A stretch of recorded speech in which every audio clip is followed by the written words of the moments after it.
Voice of ഗുരുവിൻ്റെ ആദ്യ എപ്പിസോഡിലേക്ക് എല്ലാവർക്കും സ്നേഹസ്വാഗതം.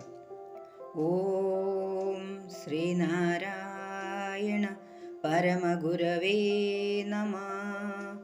ഓം ശ്രീ ശാരദാംബായേ നമഃ. ആചാര്യപാദങ്ങളിൽ പ്രണാമം. കലികാലം അതിൻ്റെ എല്ലാ ലക്ഷണങ്ങളും പ്രകടമാക്കി മുന്നേറിക്കൊണ്ടിരിക്കുന്ന ഒരു കാലഘട്ടത്തിലാണ് നാം ജീവിക്കുന്നത്. അധർമ്മവും അക്രമവും മദ്യവും മയക്കുമരുന്നും എന്നല്ല, എല്ലാ ദുരാചാരങ്ങളും ദുർമാർഗങ്ങളും അതിൻ്റെ പരിധി ലംഘിച്ച് കഴിഞ്ഞിരിക്കുന്നു. അവിടെയാണ് ശ്രീനാരായണ ദർശനത്തിൻ്റെ പ്രസക്തി. അധർമ്മത്തെ ഇല്ലാതാക്കാൻ ധർമ്മം ആചരിക്കുക മാത്രമാണ് പോംവഴിയെന്ന് ഗുരു മൊഴിയുന്നു. അത് എങ്ങനെയാവണമെന്ന് ജനങ്ങളെ ബോധ്യപ്പെടുത്താൻ ഗുരുവിൻ്റെ അക്ഷരസാഗരവുമായി സത്യാന്വേഷിയായ ഒരു ആചാര്യൻ വന്നിട്ട് 6 വർഷമാകുന്നു.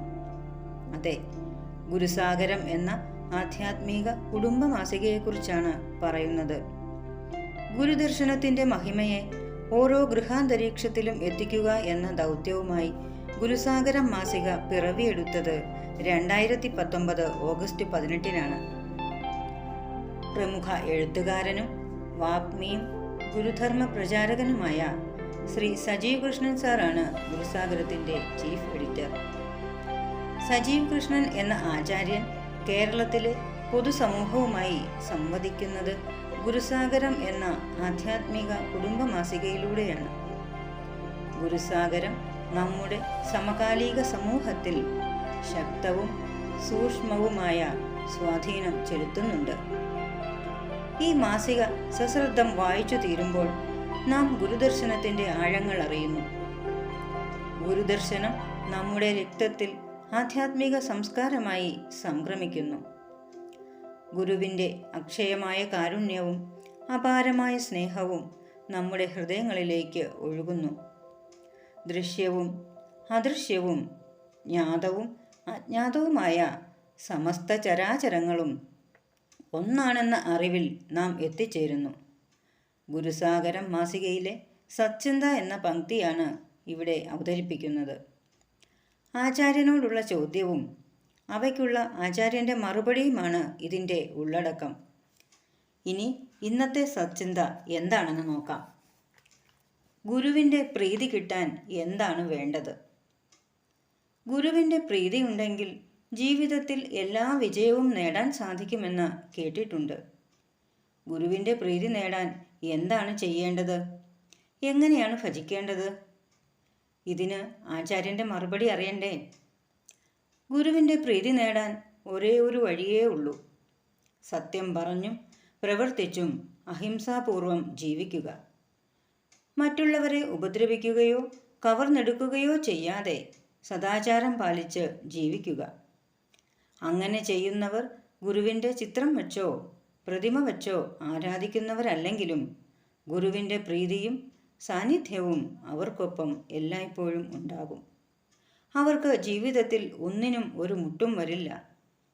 അവർ ആപത്തുകളിൽ പെട്ടാലും മറ്റുള്ളവരെക്കാൾ വേഗം അതിൽ നിന്ന് കരകയറും. അവർ തുടങ്ങുന്നതൊക്കെ വിജയിക്കും. അവർ ലക്ഷ്യം വയ്ക്കുന്നതൊക്കെയും സാധിക്കും. സത്യം, അഹിംസ, അസ്തേയം, സദാചാരം എന്നിവ പാലിക്കാതെ എത്രത്തോളം പൂജിച്ചാലും ആരാധിച്ചാലും ഗുരുവിൻ്റെ പ്രീതി ലഭിക്കണമെന്നില്ല. ഗുരുവിനെ ദേവനായും ദേവതയായും മൂർത്തിയായും ഒക്കെ ആരാധിക്കുന്നതിൽ തെറ്റു പറയാനാവില്ല. ആരാധിക്കുന്നവരുടെ മനസ്സിൻ്റെ നിലയാണ് അവർ തിരഞ്ഞെടുക്കുന്ന മാർഗമേത് എന്ന് നിശ്ചയിക്കുന്നത്.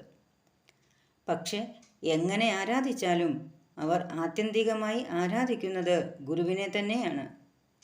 അതിനാൽ അവർക്കെല്ലാം ഗുരുവിൻ്റെ പരിരക്ഷ ലഭിക്കും. ഗുരുവിൻ്റെ ദർശനം പഠിക്കുകയും മനനം ചെയ്ത് അതേക്കുറിച്ച് എഴുതുകയും പ്രസംഗിക്കുകയും ചെയ്യുന്നവരുണ്ട്. അവരും ഗുരുഭക്തർ തന്നെയാണ്. അവരും ഗുരുവിൻ്റെ സുരക്ഷാ വലയത്തിനുള്ളിലായിരിക്കും.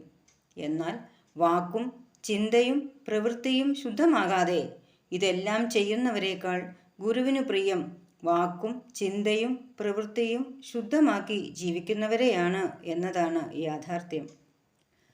അപരൻ്റെ സുഖത്തിനായി വരുന്ന വേലകൾ ചെയ്യുകയാണ് വേണ്ടതെന്ന് ഗുരു തന്നെ ആത്മോപദേശ ശതകത്തിൽ ഉപദേശിക്കുന്നുണ്ടല്ലോ. അതുപോലെ മറ്റൊരുവന് അല്ലലുണ്ടാക്കുന്ന ജീവിതം നയിക്കുന്നവർ എരിനരകത്തിൽ വീഴുമെന്ന് മുന്നറിയിപ്പും നൽകുന്നുണ്ട്. എങ്ങനെ ആരാധിക്കണം, എന്തിനാരാധിക്കണമെന്ന് ഗുരുവിൻ്റെ കൃതികൾ മനസ്സിരുത്തി പഠിച്ചാൽ ആർക്കും ബോധ്യമാകും. അതിനാൽ കൃതികളിലൂടെ ഗുരുവിനെ അറിയാൻ ശ്രമിക്കുക.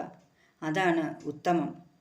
ഇന്നത്തെ ഈ സച്ചിന്ത നിങ്ങൾക്ക് ഇഷ്ടമായെങ്കിൽ ലൈക്ക് ചെയ്യുക, ഷെയർ ചെയ്യുക, സബ്സ്ക്രൈബ് ചെയ്ത് സപ്പോർട്ട് ചെയ്യുക. നമസ്തേ.